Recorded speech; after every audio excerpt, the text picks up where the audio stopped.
Hello and welcome back to the Handstandcast with me, Emmet Lewis, and my co-host Mikael Christiansen. How are things going, Mikael?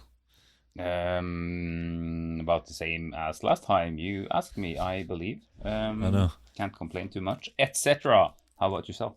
Yeah, pretty good. I think we should just tell everyone we record all of these on the same day, and all your questions we telepathically predict. And we've only ever done one recording. We're just titrating them out. No, I lie, and it's how we predict the trends. We're just crystal ball style. That's why. But That's why we're becoming increasingly degenerate with each episode. we're sounding more and more wrecked because the caffeine is running out. No. We record them every week. I like to think. But yeah, I suppose. Where are we? We are, I suppose, on May the 905th of July, and yeah, Ireland's out of lockdown. Everyone else is back in, so loads of fun. This is going to be like a source work, I think, for like tracking the Rona in like 200 years. Or I like to my egoically think this. We are making history right now by talking, but probably not.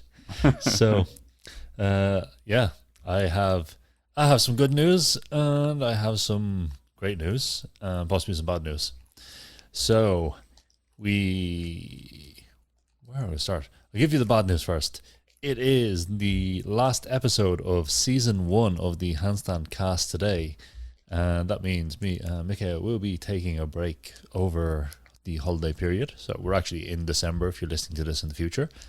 And middle of December. We will be coming back second week of January with a whole thing.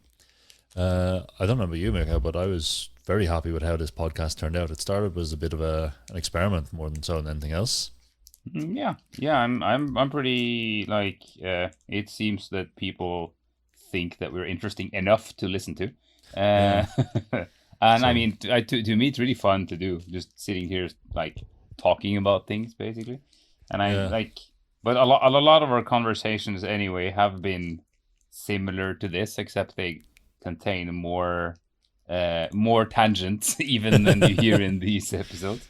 So yeah, it does feel like it's kind of a natural thing to do in one sense. yeah. I think it's fun to record yourself. So anyway, just like I suppose I want to give a shout out to all the people who support us back on Kickstarter back in the day. Yeah, damn, that So was that was huge. yeah, that was huge. And basically, we had some money left over on our budget for this, and this is what bought the podcasting equipment. We're like, we'll try it out and we'll see what we can do. And we had a small amount of a budget, and we bought some mics and some other bits and pieces. I was allowed to buy gear, which is always fun for me. So yeah, The so the funniest part of the podcast to me is like people either message me or even like people I meet that like train handstands or something just tell me, "Oh yeah, I listen to your podcast. It's so cool." I'm like, "Hey, oh yeah, that's nice, I suppose." But like I don't have a relation to people or to the fact that it exists because I've never listened to it. So I don't know what we say, and I assume that we say something that's sensible from time to time, but like I just yeah, I can't relate to the things that are said either. So I'm just like, oh yeah, when you spoke about that, I'm like, did I speak about that? Oh yeah, that's right. So yeah, it just feels a bit absurd, but in a good way. I'm pretty happy about yeah, like where it has gone so far. yeah. I get the same as well. It's like someone goes messaging you like on episode 6 you said this. I'm like, we've done 6 episodes. It's all rather absurd, but Yeah, certainly happy about the choice of doing it. In the beginning, I was like when you mentioned like the podcast was Emmett's idea. I was a bit like podcast. Yeah, maybe is this a good idea? I really had no like frame of reference really for it, but yeah, it's turned out to be both really fun and yeah. seemingly interesting enough for people to keep up with.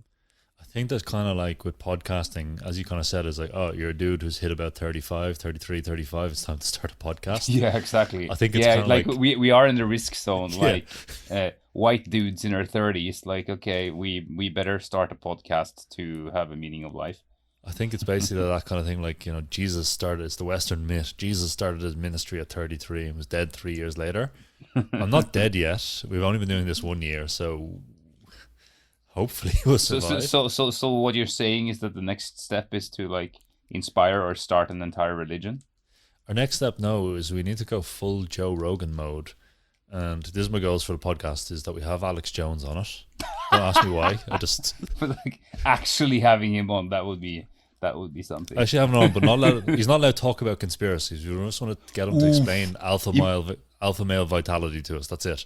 Imagine that would be like an insane challenge. Like you're supposed to host Alex Jones, and he's not allowed, or like, you have to stop him every time he says something controversial or super far out. That would be a really short podcast. We had to edit down the podcast to 4 seconds. It's like, hi, my name is Alex Jones. Throw him out. Done. Yeah, basically. Yeah, so I suppose with the podcast, like, on the next level is like we have to come up with the Handstand Factory diet, which is elk meat, I think, and supplements. I've been watching Joe Rogan as my inspiration. I don't even watch Joe Rogan. I kind of, unless he's got a good guest that I'm into.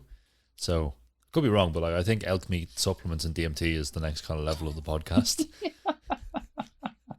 Exactly. Yeah, and aliens.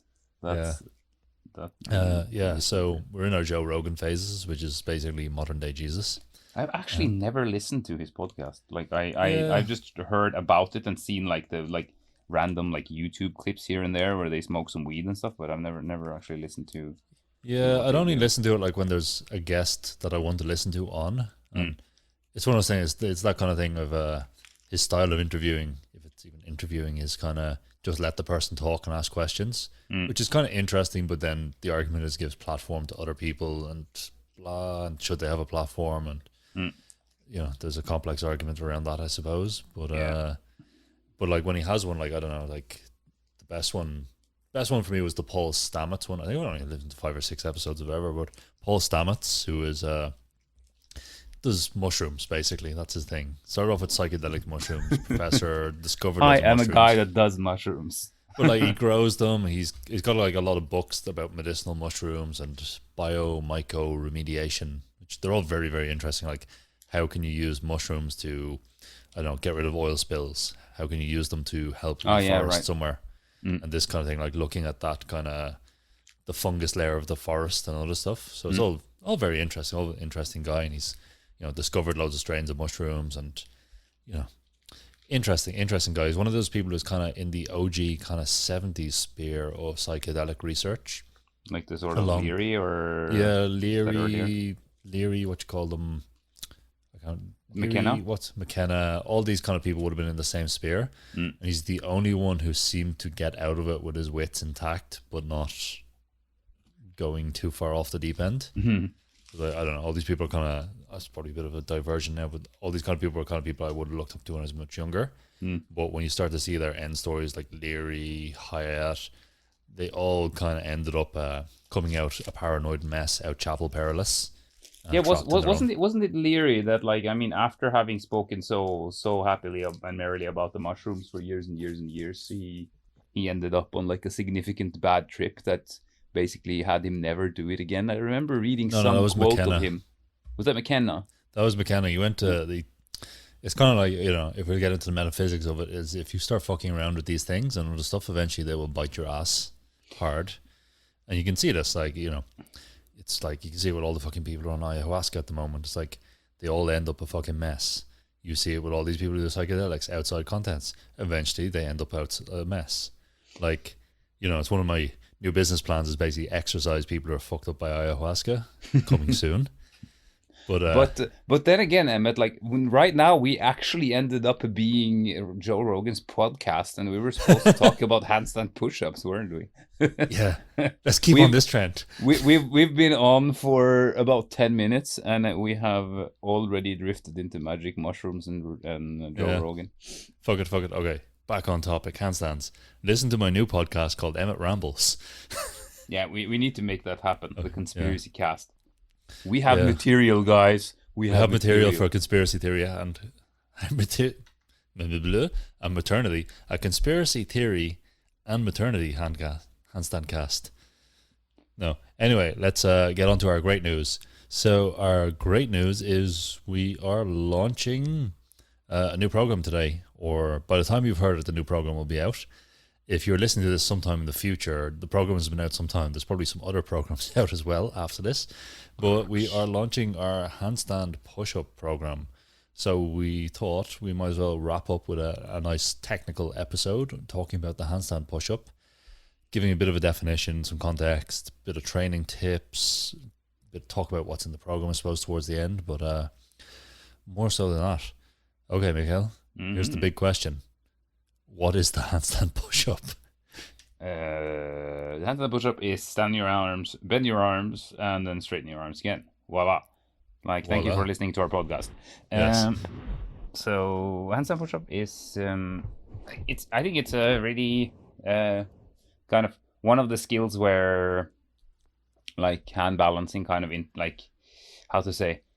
enters the domain of calisthenics and gymnastics training in one sense, because it is for sure useful for hand balancing as a discipline, but it is definitely more used and more, I would say, more useful for someone who is just doing like working on building a loads of like upper body strength through calisthenics movements, or someone doing gymnastics, like particularly then like male artistic gymnastics, where those types of bent arm strength moves are very important. Yeah. Because like you'll find good hand balancers who are good at handstand push-ups, but it's more kind of a carryover from them being good on their hands and then having some bent arm strength and then being able to put these two together.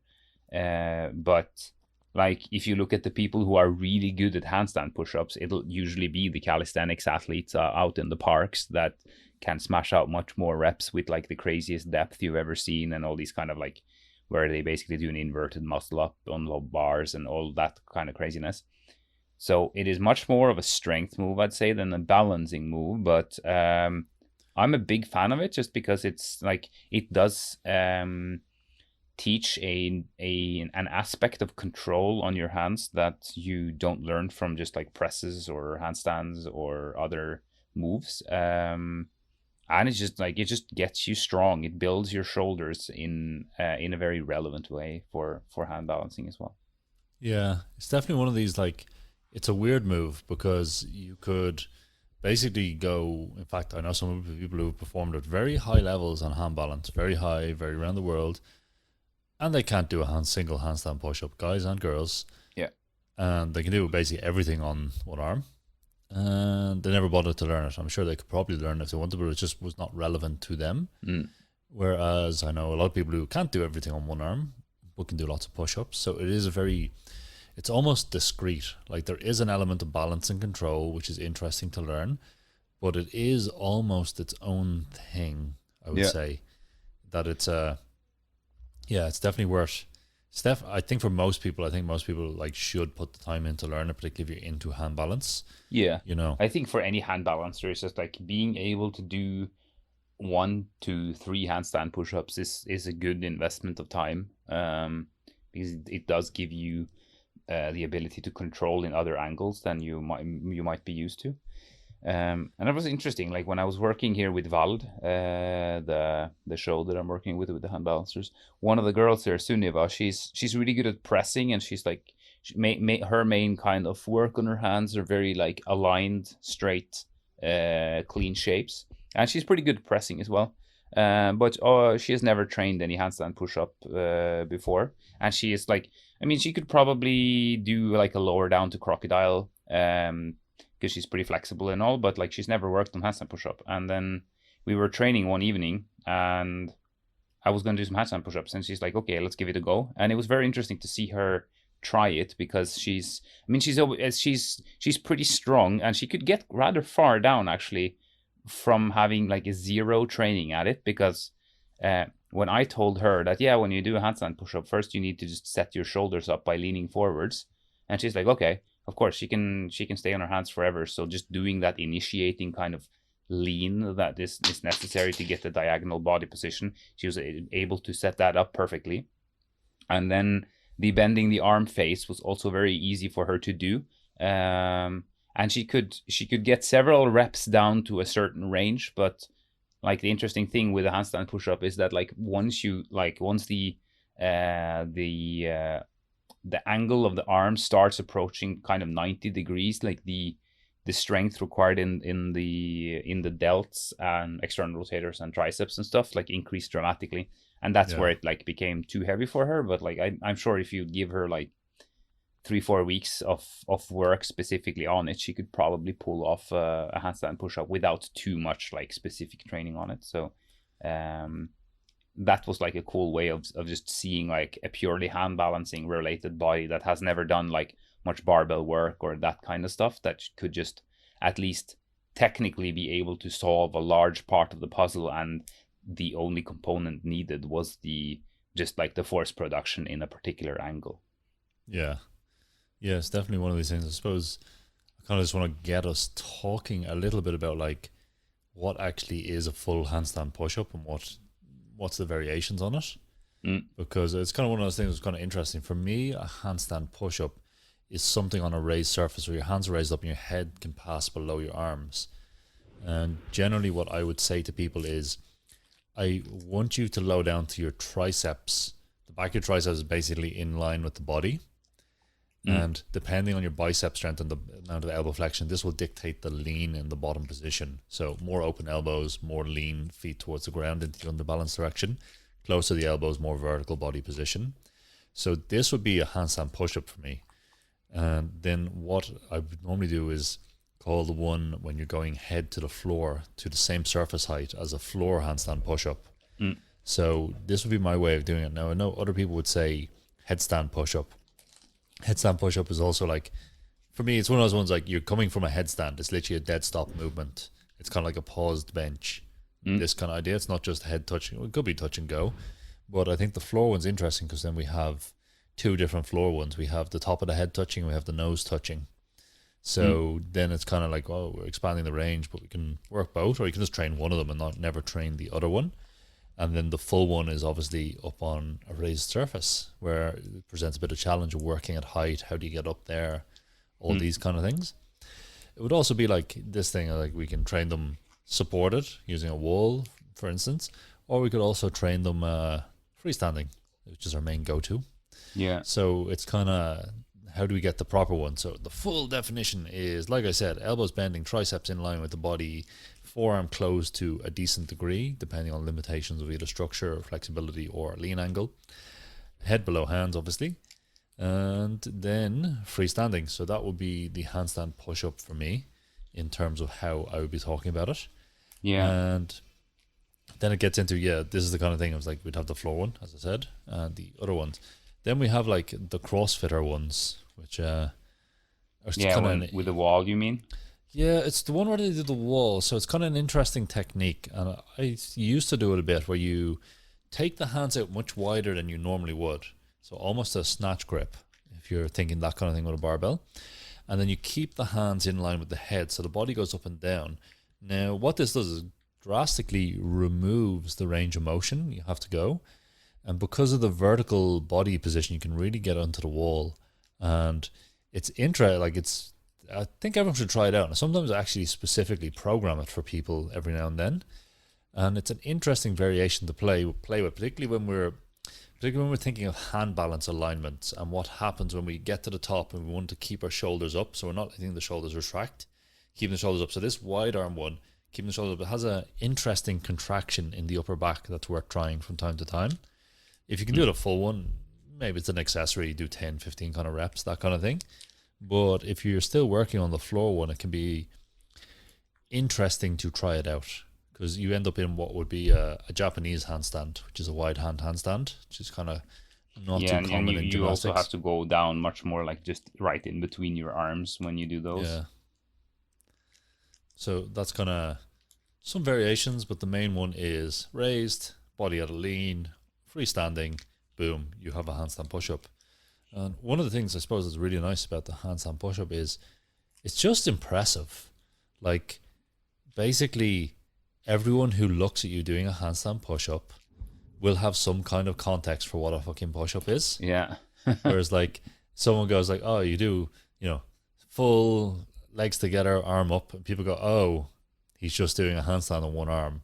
You can do a straddle with arm out to the side, and like, oh my God, he's doing a handstand and a split at the same time. That one must be infinitely harder. Yeah. And then you get the applause, and then you do lower to croco, and then they're like, oh my god, crocodile, and he's spinning. It's people have a kind of the wrong order or thinking of skills because of their visual impact, which is perfectly fine as performance. But handstand push-up, everyone gets an applause for a handstand push-up. Yeah, I mean, I think it's because everyone has, everyone has done a push-up, and I think that's where the relevance easily, or like where people have something to associate with, at least very, very easily. And yeah, I mean, it's like, speaking of like the definition that you spoke about as well, I think it's one of the things that is very important to mention about the handstand push-up, and like that we briefly both mentioned now but didn't put any particular emphasis on, and that is the fact that if you want to do a handstand push-up freestanding, you're better off learning how to start by basically leaning your body forward so that you're angling the body before starting to bend your arms. Because like when you see someone who's good at doing it, like the lean will seem as it is a consequence of the arms bending, whereas, and it can be, well, once you have the control, it's not a big deal. It's like bending your legs standing on your feet. Like, you don't need to think too much about what you're doing when you can stand on your feet and when you can do a squat. But being able to start a handstand or a handstand push-up by basically initiating a lean forward as if you're going to lower to planche, and being really controlled at that movement before even starting to bend your arms is just super helpful, because you can then, like, as we do with all of the syllabus in the Handstand Factory material, is that like you just separate each part into these trainable components that you later on could put together. And the handstand push-up is the perfect example of that. And you can just train going from like a straight handstand, lean forwards, back to straight handstand, lean forwards, back to straight handstand, so that you know that at the point where you will start training to bend your arms, you won't be getting like a drastic increase in speed as you're basically doing like a mistake by like you lean and you bend your arms, but you leant too far, or your feet went too far back up behind your body as you were leaning, and hence you get like a ton of speed with you. So just like practicing and making sure that the setup is good, and that you're like at this angled handstand, is just like such a fundamental part of learning it. And that is also where it like already at that stage is where it starts to depart from a lot of the hand balancing technique and from the press to handstand and so on, because like you're on purpose going into this offline placement, so that the bending of the arms process can be more effective for the body. Because the reason you want to lean forwards is, you like a handstand push-up, you're not trying to get your hand or your head in between your hands, you're trying to get the head in front of the hands, and that's where you really want to make sure that you're leant forwards before you start the descent downwards. Yeah, definitely. I think that lean is it's one of those interesting ones, one where a lot of the main issues with a handstand push-up when you're learning it generate from, because what happens is, because we're so, particularly if we come from handbands, we're so used to this vertical angle of the ground. We are trying to make ourselves as perpendicular to the ground as possible. And then when you lean, what happens is people have an innate sense of being up, and the heels stay upwards, so the body leans and the back arches, whereas you have to commit to keeping, I almost tell people that I want you to keep forward pressure on the thighs as a tactile guideline on that. So think about the thighs pressing downwards, and that sets up the lean angle. And then you can see this when someone has sufficient strength to actually press with a straight body. What people happen is they try to get vertical too soon, and they don't commit to pressing to this diagonal and then opening out. So it's kind of one of those things, if you find there's another reason for turning into an arch as well. We'll talk about that in a bit. Yeah. But it's one of those ones, if you are rushing to get vertical before you've finished extending the arms and are at this leaned angle, you will end up in a kind of arch banana, generally coming from the lower back, and then the mid back and the upper back arches for a different reason. So it's that idea of like committing to the lean and being super comfortable, as Mikael says. It's like this one, you know, we train this kind of lean movement in push to begin with because it's just good for, it's a rebalance as much as anything else. You can lose balance and correct it this way, as well as just you can use a wall, get used to movement, get used to doing a freestanding, add in pauses, you know, all these kind of things to get used to, because the lean is, yeah, it's just crucial to getting set up. It's also like, it's good because if you don't learn to keep the shoulders elevated and protracted in this lean, then you will see, I suppose, the bend happening somewhere in the rib cage as the shoulders depress. And this is quite a common one you see when people are learning, is they go into this kind of lean and then they just keep depressing the shoulders and then bringing them down out of flexion, but they don't really start bending the arms. So it's kind of like the head is going up and down from a shrugging motion versus keeping the shoulders in position and then the arms bending and extending while maintaining the lean angle. Yeah, like I think that like the most important part, like as the arm bending happens, is really that like the body is at the fixed angle, and then from there, like as the arms bend, like it's a kind of a tricky way to bend the arms in a handstand push-up, because you can see, like, I mean, I before mentioned Sunima, my hand balancer friend, but on the other side of the spectrum, you have people who are just like barbell strong. They're like, they can lift quite a lot and they've done a lot of bent arm work, and yeah, or people that have done a lot of CrossFit, they've done a ton of handstand push-ups against the wall. So like there is good force production in this area, and then they learn a normal handstand of some sort of quality, and then they're able to pull off some sort of handstand push-up reasonably fast, just because like the power is there, but the angles of the body and kind of the direction when moving up and down might not be so refined. So classical one is that, like you said, you push back up, either you arch severely to make it up, or you try to straighten the body too fast, or you push yourself backwards, or you make it up, but you have to like take several steps forwards walking as you reach the point. And like for all of these versions, like with handstand push-up, I do find it like interesting in terms of like technique is certainly good for it, but if you have a lot of just the rough power needed, it's usually that you need to spend a significant amount of time just making your handstand better. Whereas like if it's the opposite, that you have a good handstand but you have no bent arm strength, then it is much more of just like building the strength there. Because like, for example, someone who's done a lot of barbell work or is just generally very strong kind of on bent arms, they will very often want to set up with like rather wide of a grip, and like wider grip is easier in general for handstand push-ups. Like a narrow grip like puts a lot of demand on your external rotators, and like for me, when I do handstand push-ups, I rarely have my hands in like as narrow a position as if I would want to set up a one arm. It's but kind of the bending of the arm, where you want to keep like this, like the strong protraction in the shoulders, and keeping the arms externally rotated. This is kind of what how to say, that comes together with the leaning forwards. The less you lean forwards, the more the elbows will flare to the side, because it is possible to do a handstand push-up with your head entirely between your hands, but the elbows will flare significantly to the side. They'll almost like the arms will be like internally rotated almost, and like since you want to see the floor as you're approaching, you likely arch quite a lot to make it down there. So it's a version kind of in between the lean forward and the in between the hands that has a tendency to happen for people that are just super strong but have very little like refined technique of it.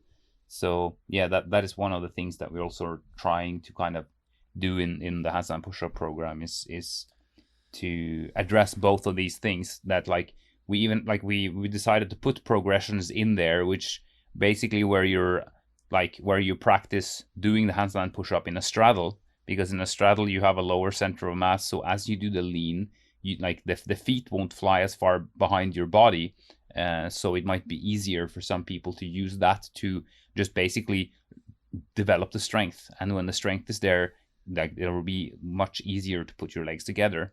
And like there's a couple of other leg positions and things that even allow a little bit of not arching per se, but there's another leg position that kind of mimics what arching would do for you without putting too much arch into the movement. Because once you have the power development in this, and once you have the technical understanding, it's very easy to put together, because it's much less so than, like, for example, pressing, where you really want to make sure that you're learning, or like you want to make sure that you're not planching your press too much when you learn it, and so that you're working from the right muscle groups. Whereas from handstand push-up, you kind of always are working from the right muscle groups. It's more just about like detail placement that is basically taken care of by getting strong enough.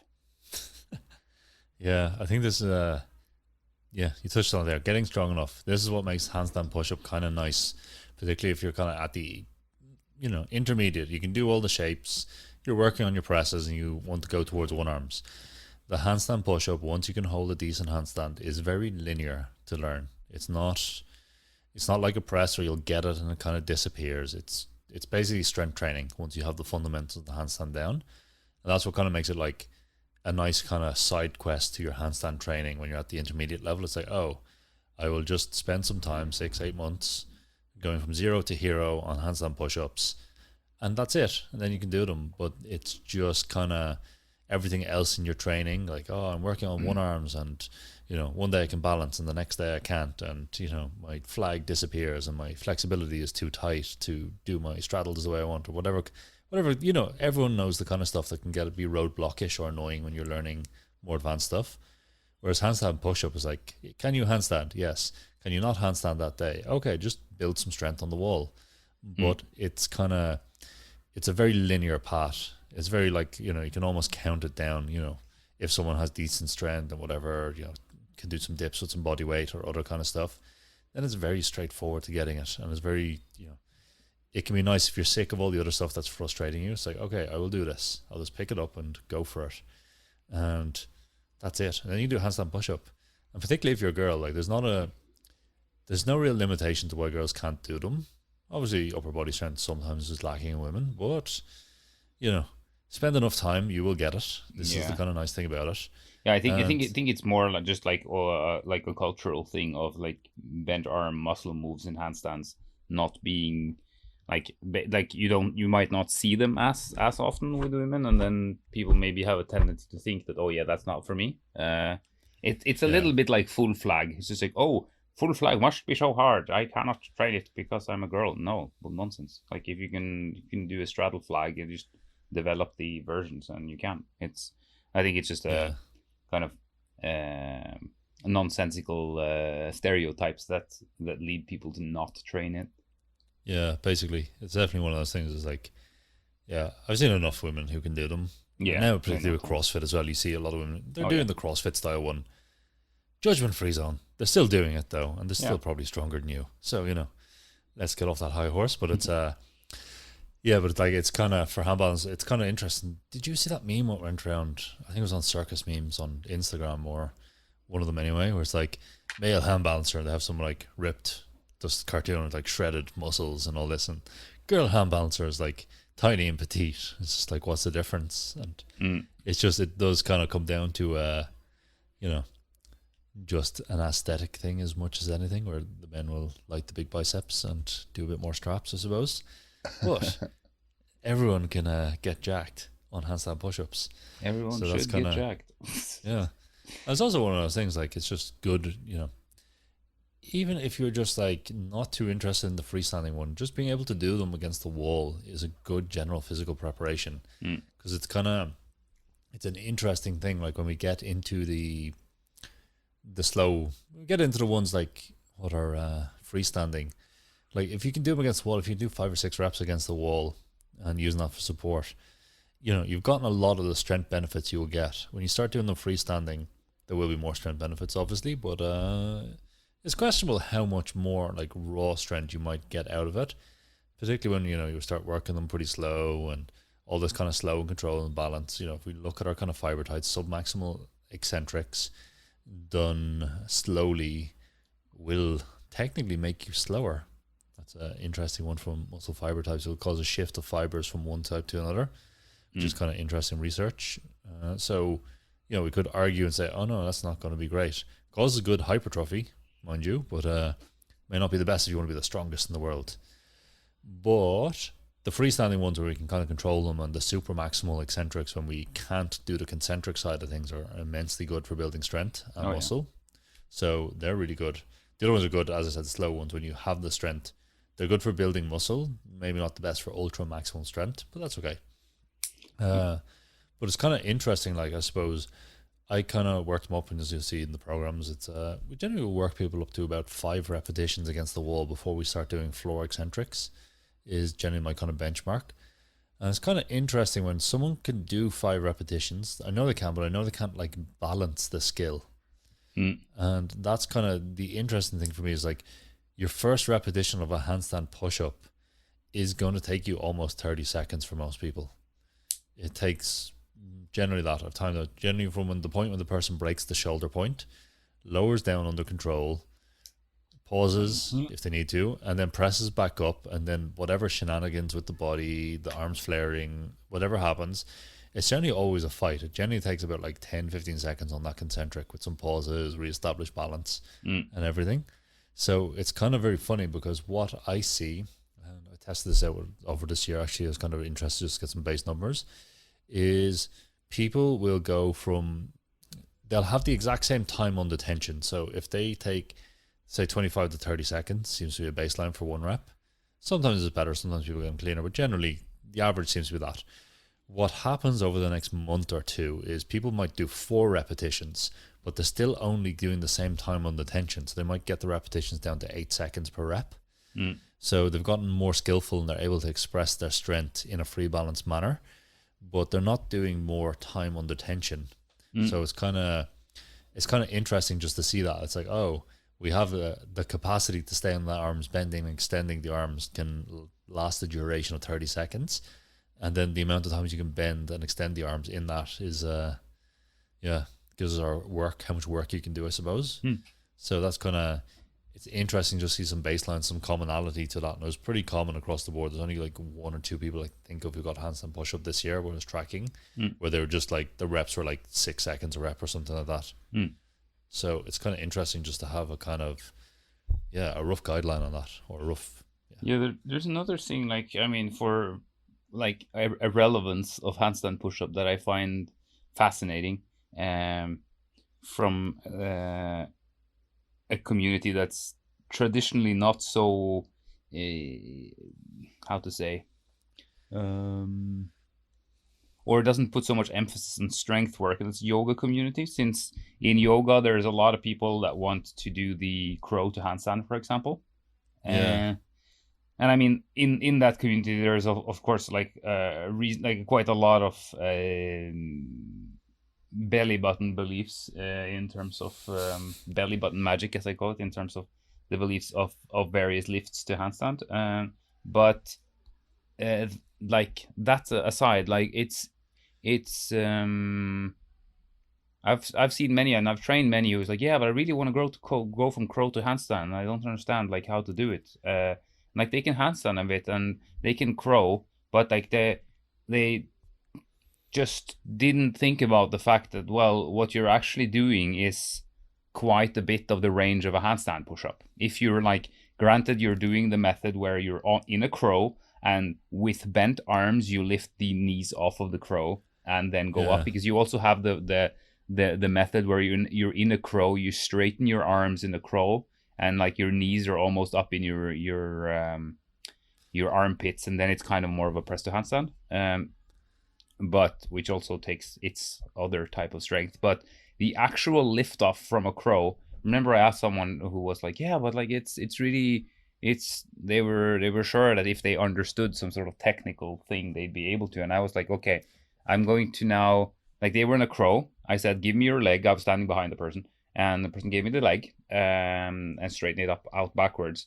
And I was pulling on it because I knew they were going to fall on their face as soon as I would, as they would take the other one off. And I'd be like, okay, now I'm supporting you. Bring the other leg off and give it to me. And they were like, no, I can't. And I was like, why do you think you can't? Now it's heavy in the shoulders. Voila. It's like, and so it's extremely relevant for those kinds of moves. If you cannot bend your arms and straighten your arms in a handstand, as a handstand push-up is, then, well, it's going to be rather hard to do that from a crow as well.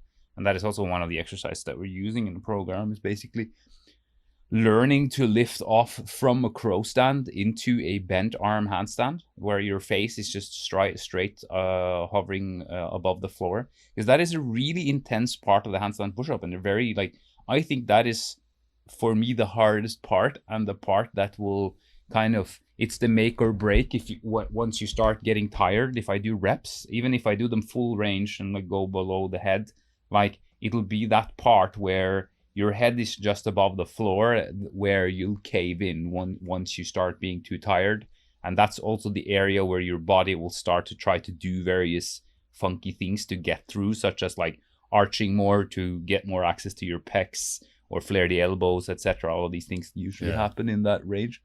So it's a very important one, and a very difficult place to even start accessing on an early level until you've developed some strength with eccentrics and wall work and so on. Because, like, most people that will just, you ask them to do a crow and then lift their arms off, like, there just won't be a way in hell for them to have enough joint power there to just lock the elbows and lock the shoulder and just lift the knees off. Yeah, I think it's one of those ones that's like, it shows, maybe it's this kind of thing. There's a lot, we have all these diverse fields. Like, we have strength training, we have yoga, we have flexibility training, we have handstands, we have all this. And sometimes some fields know more than your field knows about this. And strength training field knows more about strength training than other fields.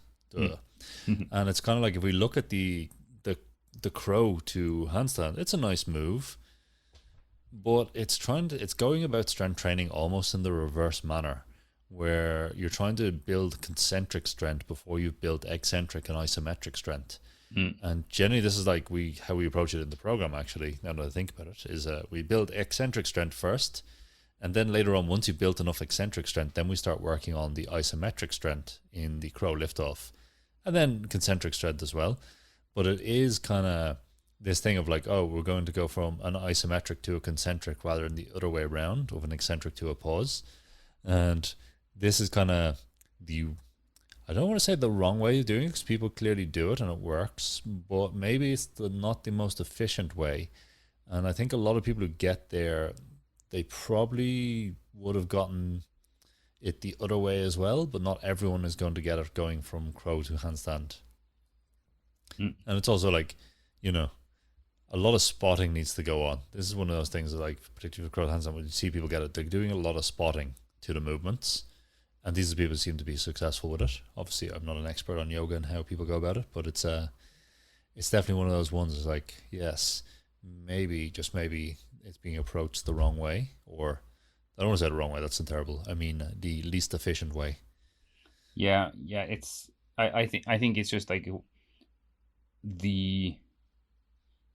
you will have people that end up being able to do stuff, like, regardless of the methodology almost. But I think that there is no like, at least being able to identify the parts that you cannot get around regardless, which is such things such as, you need to develop some anterior delt strength to be able to bend your arms and straighten your arms in handstand, then targeting that in an as sensible way as possible.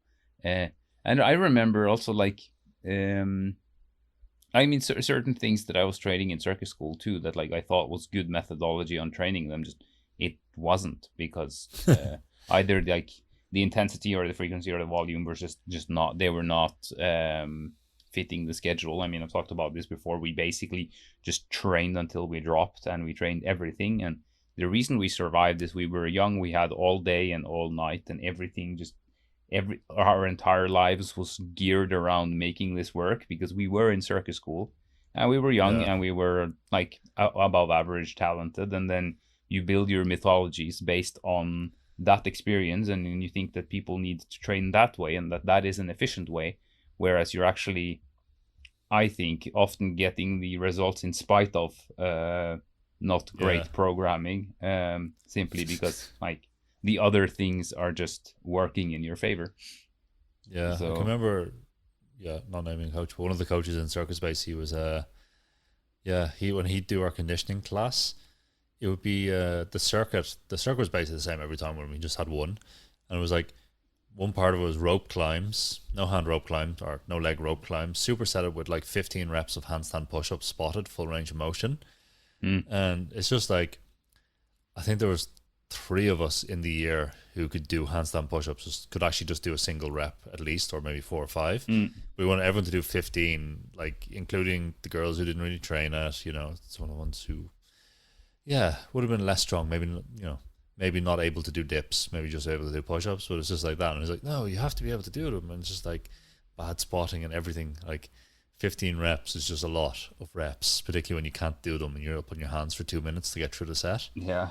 And it's kind of gets a very vigorous spotting. I remember at one point, like, people were being spotted in groups of 3s just to get people through it.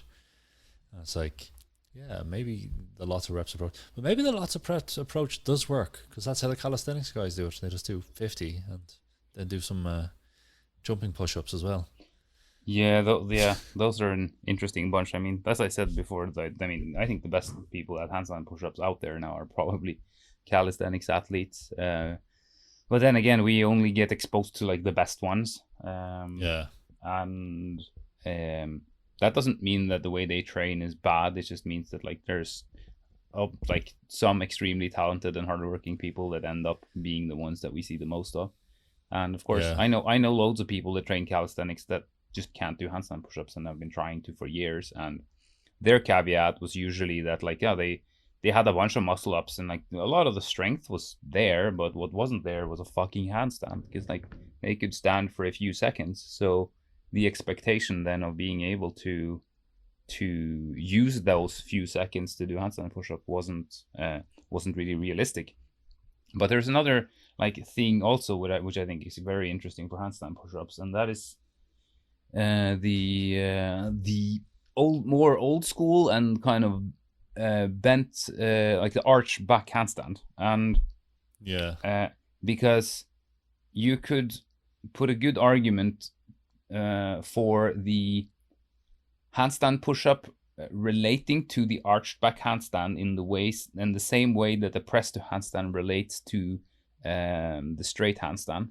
And with that I mean that if your general setup is a arched back handstand, the more effective way of controlling underbalance will be by microbending the elbows and using the bending of the arms as a way to control balance in general. And one of the reasons for that, obviously, your legs are arching over, and like usually the arched back handstands will also favor a little bit wider hands, which is effective for handstand push-ups. And you have more access to your pecs. Like you have access to other muscles that you don't when you're in a stacked handstand. So you have access to using the huge pectoral muscles to kind of move your shoulder. So it's if you look at the old school acrobats, like I remember particularly like all the videos of, you've probably seen them, like when they do, for example, they do Pachetska and like things like where they go into hand-to-hand balancing. Like you'll see the flyer often bend, either pressing up or jumping up through a bent arm hold. Because they're going to end up in an arched handstand, and it's just that then the bending of the arm is an effective route to take there. Because if you're going to go to that bent arm position and you want to keep straight arms, you need to planche your shoulders a lot more significantly than you need to if you just like take the easier path of bending the arms. And it's also fun if you look at like the old school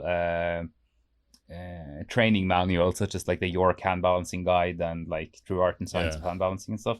Like I think in the York hand balancing guide, I think in the opening on the first page it says something like I can't remember exactly, but it says something like, have you ever seen a bunch of chaps together training with the barbells and see them like jump up to their hands or something like that? It says like, and he says, well, to the barbell man, training their handstands is as natural for as the ducks taking to the water. So like, I mean, back in those days as well, where like athletics and like gymnastics and that type of training was more connected.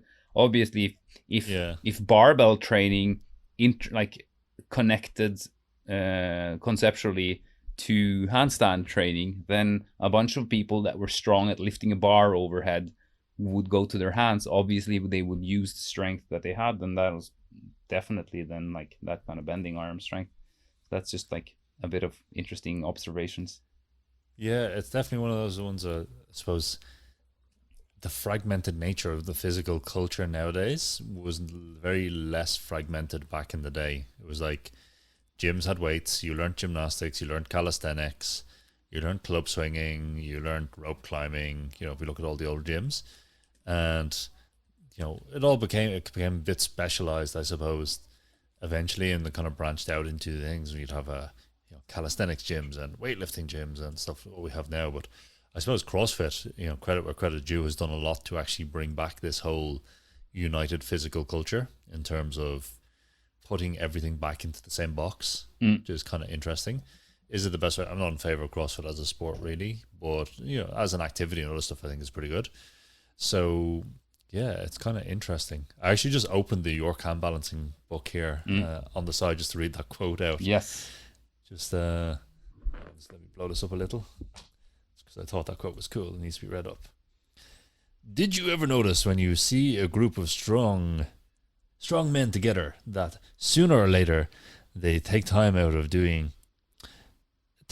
for some hand balancing to a bodybuilder, a weightlifter, or any barbell man is as natural as a duck taking to water? Yes, exactly. That is fucking glorious. It's so glorious, that sentence.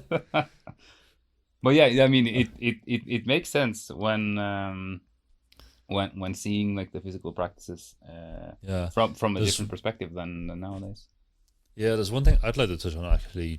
We don't actually cover this in the course, but I'd like to put it out there for discussion. Bent arm pressing. This is one of these things that kind of is a forgotten art in some ways of, specifically bending the arm to do your presses. So it's one of these things that's kind of interesting if you find flexibility. If you're strong and flexibility is an issue, the bent arm press is a valid press. So how you would do this is you'd set up, in straddle, or you can do pike or tuck, however you want.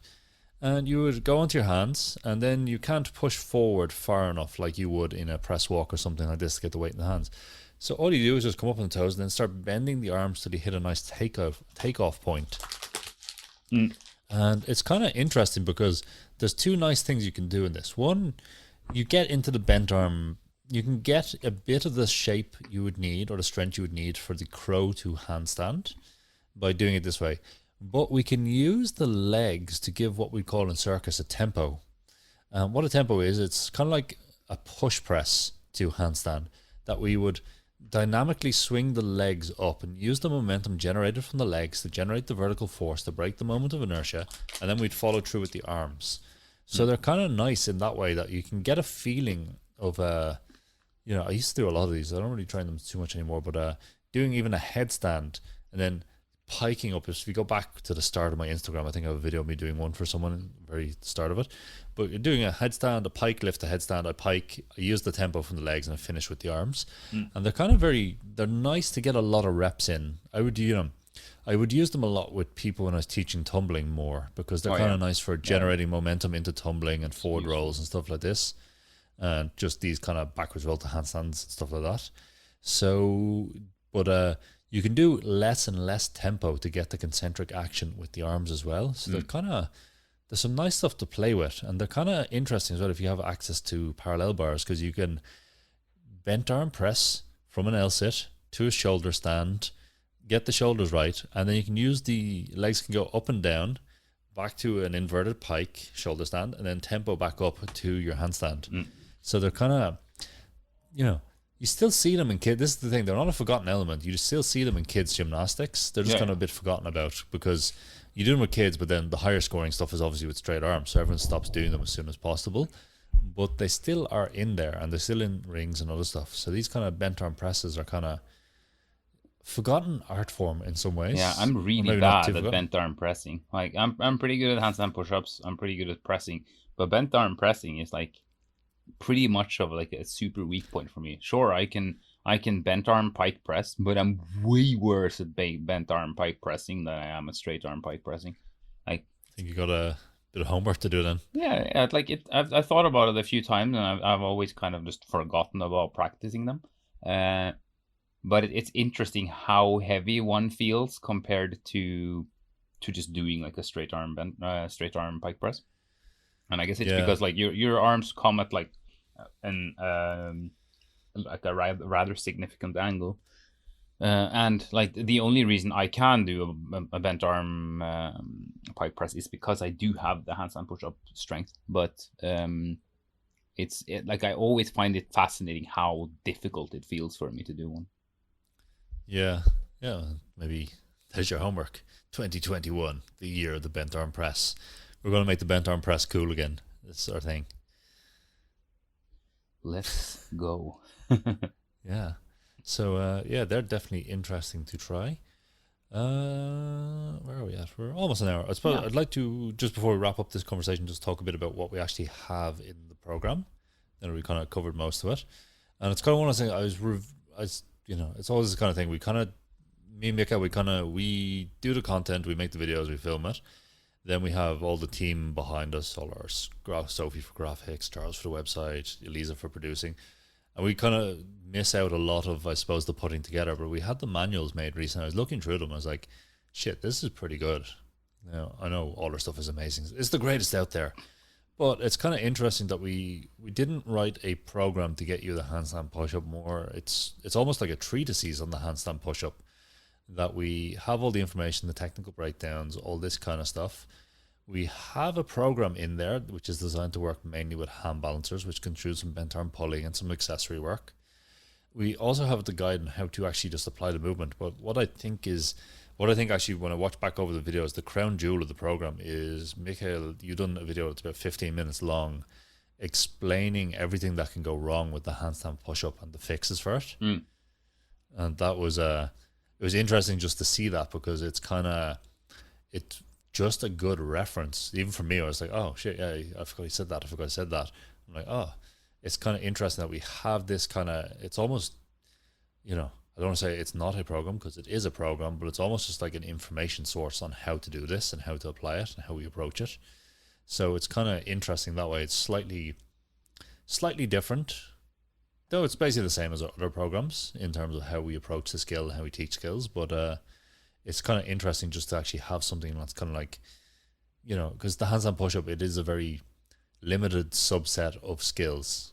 It's very straightforward, but we're still able to get it like in minute detail, which I think is quite good for us. Yeah, I think the like part of that kind of troubleshooting thing as well was not just about the like fixes, but it's also like I mentioned, that part of learning a handstand push-up is about like developing strength, and that a perfect pretty repetition of a handstand push-up isn't something that just happens on your first try. And I always like to use the pull-up example. That like, if like any person that are able to do their first pull-up in their lives, you're gonna see a bunch of like you said before, like it's gonna take some time, and you're gonna see like the knees move and like the chest move, and there's all kinds of stuff going on. But then the person made it to the bar, yay, achievement. They managed to pull their body up. And then as time passes, person gets strong, 3 pull-ups is accessible. And then suddenly, like, hey, the first pull-up, like, yeah, it looks like it doesn't have these funky movements, and it looks pretty controlled, and it looks like it can be done often. Then when a person can do 5, well, 1 pull-up is kind of taken for granted, and it's very similar with a handstand push-up that like. So in this troubleshooting or like kind of alternative strategies for doing the handstand push-up, yeah, we included stuff like the straddle, the kind of staggered position, meaning that you go into sort of like a front split style position with the legs. Like it allows you to control the body or to control kind of everything from the torso down more easily for some people. And those are strategies that are valid to try out so that you get to complete the motion of bending your arms and straightening your arms and building the strength to do so. And then over time you will see that like it's very simple to build the power to do several handstand push-ups and to do them with a straight body. Like hell, even nowadays when I train handstand push-ups, I very often set up in the staggered position with one leg in front and one leg in the back, because I'm looking to do a bunch of repetitions of bending and straightening my arms. I'm not necessarily focusing on doing it with the exact itty pretty britty form, and I can. It's also possible, but if I want to just go for doing a bunch of reps, then I can just do a bunch of reps, because I know that it carries over very well to being able to do very strict handstand push-ups as well. So these are just like things that are important to know when it comes to understanding like how this motion works and how you can train it. Yeah, I think the staggered one is kind of interesting, because I think in terms of actual repetitions, I think one training session, I definitely see you do 15 plus of the staggered ones. Yeah. In kind of just one I think set. The most I ever did was on stage during closing acts in circus school. I did 19 of them. And then I proceeded to do 7 switches in straps right off. It was kind of the scene was only that. It was me going on stage, doing as much strength training as I could, and then just people laughing as I was suffering during doing switches. It was hilarious. Hope there were muscle switches and not tempo switches. Yeah, they were muscle switches. It was dreadful. I was suffering. I kind of want to see that act just to see. Yeah, I think I have it on YouTube. I don't have the one with the 19 handstand push-ups, because that was on the last show, and I had taken tons of pre-workout. Was this in the good old jacked 3Ds days? No, I don't think I had jacked 3D left at that point. Yeah. But I had the good old days of jacked 3D. Fucking crazy stuff. Yeah. Right. I suppose that wraps up the handstand push-up available now. Indeed. On hopefully thing. Other than that, well, I suppose it's the end of the season. So just to wrap up a little, what the fuck? What do I need to say? Hold on. Why do you make me do this? Yeah. What do you need to say? I don't know. Hold on. I think I know what I need to say. Why do you make me do this? Right. So one, the season, as I said at the start, was thanks to everyone on Kickstarter. So if you support our Kickstarter, once again, thank you so much for letting us ramble so much. If you want to ask us questions for next season, if you have suggestions for episodes or things you would like us to talk about or other stuff, please send them to us on Handstand Factory at Instagram, or directly to me and Mikael as well on Instagram is probably easiest. You can also use the contact form on the website as well if you don't do social media, which is fine. We are, at this stage that we've wrapped up the season, we kind of wung it. We wung it with our languages. We winged it with what we were doing. So any kind of suggestions we're open to is, we may not take it, but we are definitely open to hearing it, which is great. Other than that, we are going to be back in the second week of January with our next season. We will, we're going to figure out what our season is. I was going to say the season's going to be amazing. The season will be amazing, but we're going to figure out what we're going to be doing. Have some more guests. If you have suggestions for guests, maybe as well, let us hear them. Other than that, I suppose have a happy holidays, and hopefully 2021 is, I don't know, not very terrible. Let's hope for not very, very terrible. Yeah, let's aim for not very terrible. Just very terrible. Or not very, just terrible. It's fine.